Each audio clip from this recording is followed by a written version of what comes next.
Assalamualaikum warahmatullahi wabarakatuh. Ketemu lagi dengan ceritaan-ceritaan dari Tanah Betawi bersama channel Mata Bicara. Saya mau cerita pertemanan dua orang yang sejak kecil di sebuah kampung di Tanah Abang. Namanya Bustomi, tapi panggilannya Tommy. Sama Juri, tapi kerennya dipanggil Jerry. Keduanya ini ya tibang lulusan SMP, tapi dulunya masih kecil rajin ngaji. Yang saya mau cerita, biar kata tibang cuma jadi pesuruh di sebuah perusahaan nih masing-masing, bergaulnya terus menerus. Selain nama yang lain, berdua ini berduaan kemana aja, jalan, nongkrong, dan sebagainya.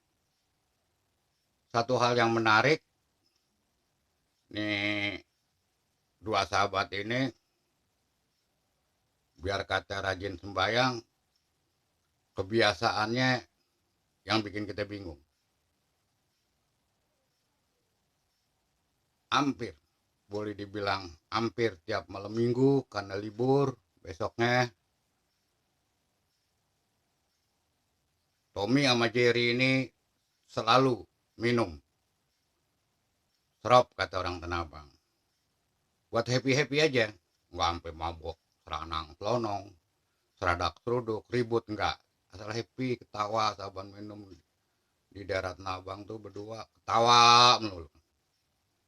Kelar dianggap cukup, biasanya pulang. Oh iya, ini orang kalau mau berangkat, kelarin dulu sembahyang isaknya, baru jalan. Jadi ingat kalau urusan sembahyang, dia taat nih dua-duanya.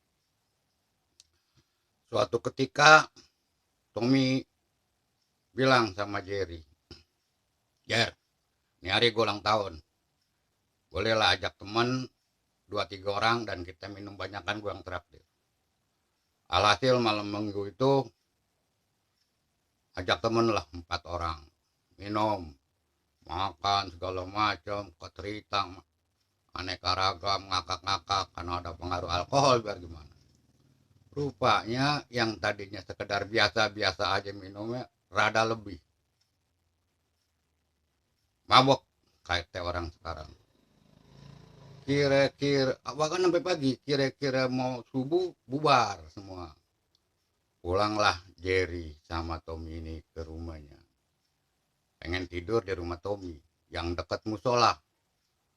Musolahnya Haji Bahri.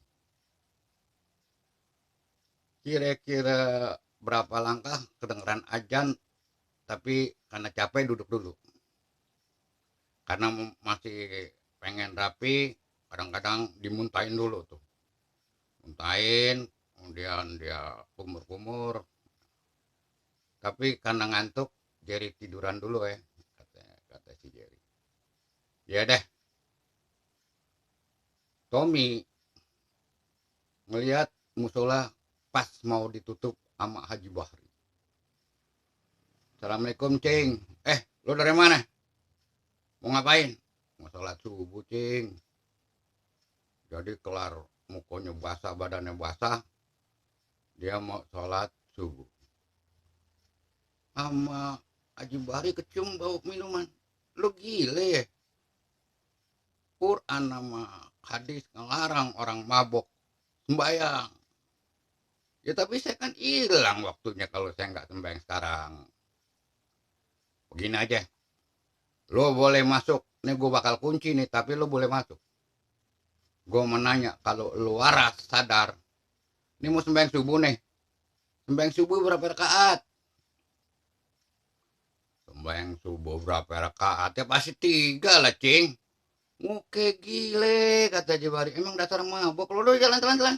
Gak usah lo sembahyang. Sono, Bukri. Dengan berat hati, Jerry jalan. Temui Tommy yang setengah riap-riap udah mau ngantuk. Tom balik Tom. Loh, lo udah cepet banget sembahyang. Enggak boleh Tom. Emang kenapa? Kata Haji Bahri, orang mabuk nggak boleh sembahyang. Kan kita hafal ayat-ayat, hafal tata cara sholat. Tapi kita dibilang mabok. Paham lo? Iya. Sebab apa sebenarnya dilarang sama Haji Bahri? Dia nanya, kalau lo bener waras, lo sadar, sembayang subuh tuh berapa rakaat? Terus Tommy tanya, gua jawab 3. Emang dasar tolol lo. Lo bener-bener mabok. Kalau gua mah kagak. Emang kalau lo sembayang subuh berapa rakaat? 2, di mana-mana juga 2 rakaat. Tommy, gue kasih tahu sama lo. Gue yang banyakan aja rakaatnya, nggak boleh sembahyang subuh. Apa lo yang dikitan? Cuman 2. Gue yang 3 dilarang. Udah deh, balik kita. Ngapain juga di sini, ya? Kita sembang di rumah aja dan nggak usah di musoleh. Ya udah kalau gitu. Gue baru tahu kayak begini. Gue udah bilang sama lo, gue udah ngomong banyak kan gue rakaatnya dilarang. Apalagi lo yang cuma sedikit. Oke? Yuk, balik.